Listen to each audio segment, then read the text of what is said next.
Heyward-Washington House is on Church Street. Heyward was one of our 4 signers of the Declaration of Independence. Mm-hmm. And unlike some of the other colonies where you have the Puritans and the Quakers, where they wore black and white, our guys look like little peacocks because we were not built on religious purposes. We were built on economic purposes. Let's make money, honey. And our guys were into the arts. They were into music. They were into poetry. They looked like little peacocks. Did I mention that they were in for drinking? You didn't mention that. A lot of drinking went on here, honey. And his tailor lived just down the street, across the street there. His tailor was Mr. Mills. Now, Mr. Mills would go back and forth for fittings. And Mr. Mills had a young son by the name of Robert.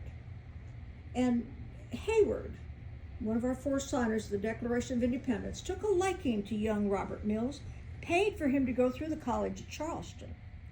After he graduated from the College at Charleston, he said, "Now, young man, what do you want to do?" He says, "I think I'd like to study architecture." "Fine, let me introduce you to my friend, Thomas Jefferson." So young Robert Mills went up to Washington and worked with Thomas Jefferson, and he actually got credit for, and actually the award for the design for the Washington Monument, the Patent Building, the Treasury Building, and many other federal buildings. Robert Mills, the son of the tailor. The son of the tailor. Yeah. Now, when George Washington did his tour of the South in 1791, he had so many influential friends in Charleston. He did not want to show any favoritism. He didn't even want to stay with his second cousin, William Washington, who lived on South Battery at the end of Church Street. So he had, Heyward is in the process of selling the house on Church Street, and he's moving out to one of his plantations. So the house, he's moved out of the house, but the house is furnished.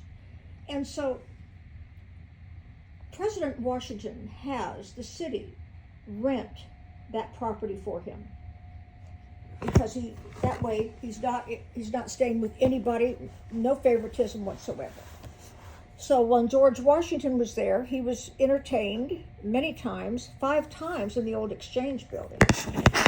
And he also would ride his horse up and down Broad Street for exercise. Well, that was the visit, 1791, of President Washington.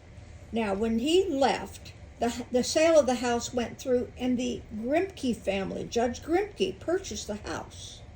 And 2 of his daughters were the infamous Grimke sisters. They were abolitionists. And the fine state of South Carolina State Assembly voted to never allow them back in the state again.